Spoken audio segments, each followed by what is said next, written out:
So today I've got an exciting parcel. This is kind of like a gift to myself, but you know, we're gonna open it now anyway because that was the point of it. I am not gonna wear my PJs in every vlog, but I'm cozy at the minute. It's day 2 and it's cozy season, so no judgment please. This parcel, I'm like flinging it around, I shouldn't be, is in fact my new iPad. So I decided to get an iPad mainly for work, to be honest. It's not as exciting, but exciting for me. I tend to do so much on my phone, and when I go out to meetings and everything, I bring my laptop, and it's getting sometimes a little bit bulky, especially considering a lot of the time I'm just making notes. I have a notebook too that I make notes in, so I wanted something that was a bit more portable and mobile, so that then I can just like fling it in my bag, well not fling it, place it delicately in my bag, and then be able to use it and showcase things online on a bigger screen than just my phone, because actually taking notes on my phone, as much as I work in social media management, working on your phone is just a different thing. Like I feel anyway, sometimes a little bit unprofessional when I'm on my phone, even though sometimes it's relevant. Like if I'm trying to show an Instagram account or a TikTok account and like that activity, I have to do that on my phone. Like I tend to do it on my phone because that's where people are viewing it, that's how it's easier to find it, because I would have saved stuff, and I just feel weird about it. I feel a little bit awkward. I'm from that era that is like in between technology being like the norm and not, and like it being more monologue. Little bit of backstory. When I was in school, loads of people I knew had an iPhone. I was in secondary school, which is like high school. High school, is it? I think it's high school anyway. Lots of kids were starting to get like, well, first they had the LG, which, if people remember, was the one that you could like slide up and there was a keyboard underneath it, and there was like one in blue and one in pink, and I absolutely wanted it so badly. I'm very grateful to my parents. We weren't like a tech family until like a lot later on. The reason being is my parents really wanted us to only use technology if we absolutely needed it. So I got a Nokia, I think it's 3310, the massive like brick ones. I say massive, they're not the biggest, but at the time they were like outdated by many years. People had just started getting iPhones, and I had this brick phone, purely because my parents said the phone is for emergencies. If you need to call us, then you can. I'm grateful for it now. At the time I felt like a bit of a loser, but I'm very grateful for my parents for doing that, because it's just like it wasn't necessary to have a phone at that age, especially when I was growing up, and so everything was like slightly behind. I've always taken notes on notebooks. I've written things out. Like even now I write things out.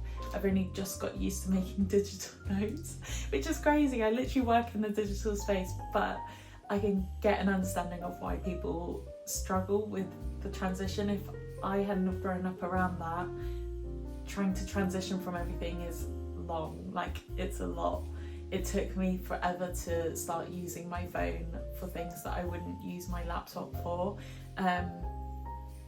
For things that I would normally use my laptop for. So, I mean, that was a whole tangent, but I'm excited to have an iPad. I have had iPads before. I had an iPad back in the day, and then I just stopped using it when I got my MacBook. And then I had an iPad a couple of years ago, and I just didn't really use it. I didn't have a need for it. So we'll see how it goes with this one.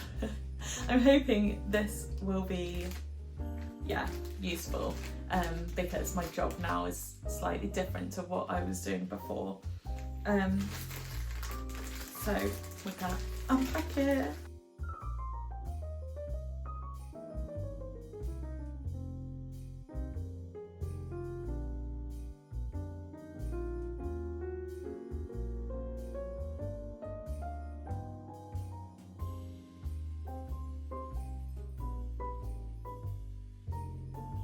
full disclosure, I definitely think that there's like this thing of having to have the latest tech, and I just don't think it's like necessary.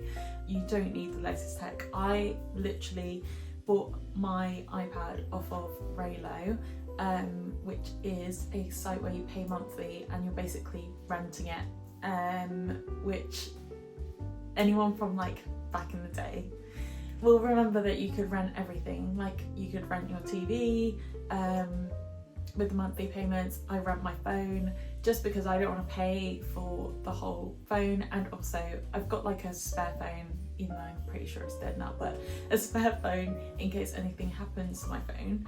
But like I don't need to own it. There's a new phone every year, if not every other year, but basically every year anyway.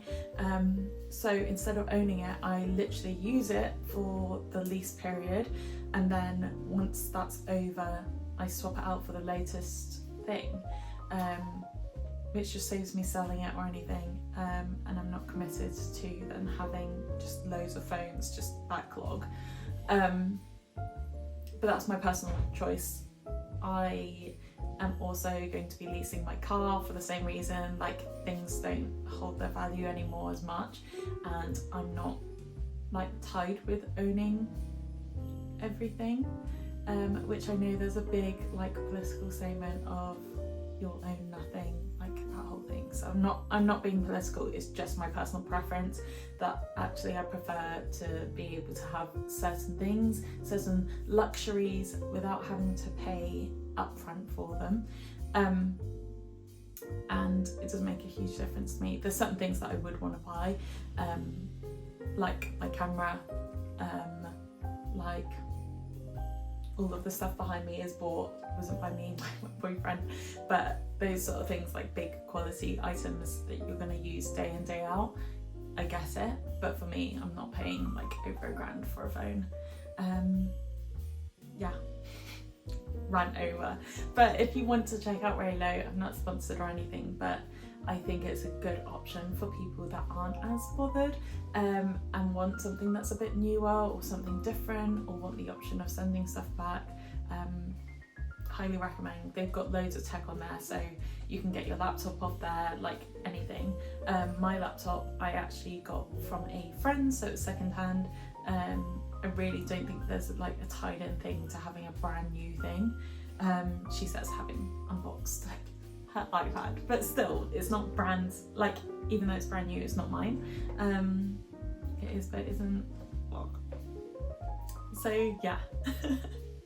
So I feel like I'm gonna have a play around, and it's currently updating. I definitely need a case for it, and I might look into the Apple Pencil, but I feel like that's a lot of money for lots of different things. So yeah, I know it's not the most fun, but I'm very excited to have an iPad. I feel like a kid again. So yeah, I'll definitely be using it for work, especially because I tend to, like when I want to relax but still have work to do, I tend to work on the sofa watching TV while like getting on with everything. So I think it'll be helpful to have an iPad then. It's not a necessity, it's more for meetings, to be honest. But yeah, I know this is the second vlog. I'm hoping that I'll make sure that I'll get out and do something for some of these days too. Like I don't want it just to be me at home, but that is pretty much like all my life, to be fair. I spend a lot of time at home, cozy, not always in my PJs. I just think it's super cute for Vlogmas to be wearing PJs, and I will take you along with me. I've got some exciting things this like month anyway that are happening, so I will film some of it. I'm not going to film everything, like I'm not even going to promise that, because part of it is just being in the moment and experiencing those things. Things like going to my parents for Christmas meal, which is soon actually, but I'm not going to be like filming the whole thing. I'll probably film getting ready, a little bit of the food, and then that'll be it really, because I don't want to share too much.